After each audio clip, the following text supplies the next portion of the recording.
You sit across a polished desk from an agent who is sliding a mountain of legal paperwork toward you. The entire environment is engineered to create a sense of urgency. Rahul viewed this stack of paper as the final hurdle standing between him and the funds he needed to cover his immediate expenses. To him, the paperwork was a delay, not a document. This is where the agent leans in with a reassuring smile. They flip past dozens of pages filled with tiny print, pointing straight to the empty line on the very last page saying, "Just sign right here." Rahul signed.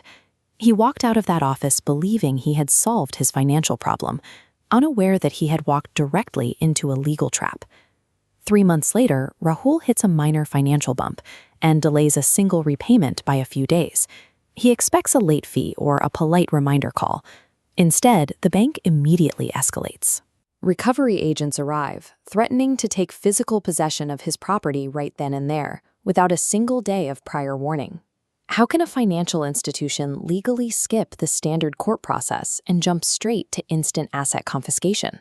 The bank didn't bypass the law, and they didn't force him to surrender his rights.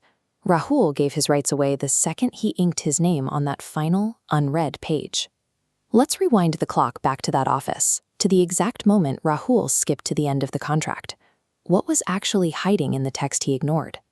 Buried deep within the standard agreement paragraphs, camouflaged by hundreds of identical sentences, is an asset seizure clause. Stripped of its dense legal jargon, this clause grants the bank total authority to take possession of your property at their discretion. This text is engineered to bypass the slow court system, giving recovery agents immediate, unchecked authority the moment a payment is missed.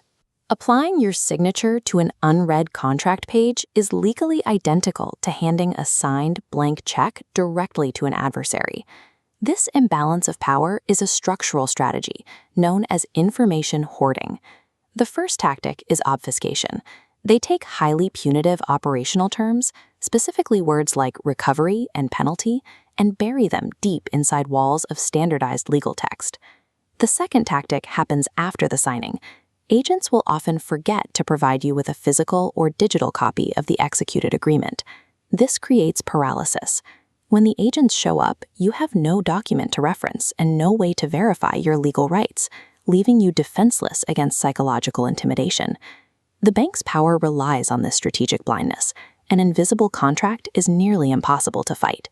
An unread signature acts as a surrender, but demanding the fine print reverses that dynamic instantly. First, always demand a hard or soft copy of the final agreement before the agent is allowed to leave the premises. Second, execute targeted scanning. You don't need a law degree to protect yourself. Just hunt specifically for the critical keywords recovery and penalty and read those exact sections. Third, enforce a strict personal policy. Never put your signature on a blank paper or an entirely unread document, regardless of the pressure in the room. These 3 actions form a non-negotiable protocol for maintaining your financial sovereignty. Financial freedom begins at the desk, long before the debt is actually repaid. It is locked in the moment you decide to read before signing. Adopt this proactive mindset, understand your rights, and subscribe to join the debt-free Bharat movement to protect your future.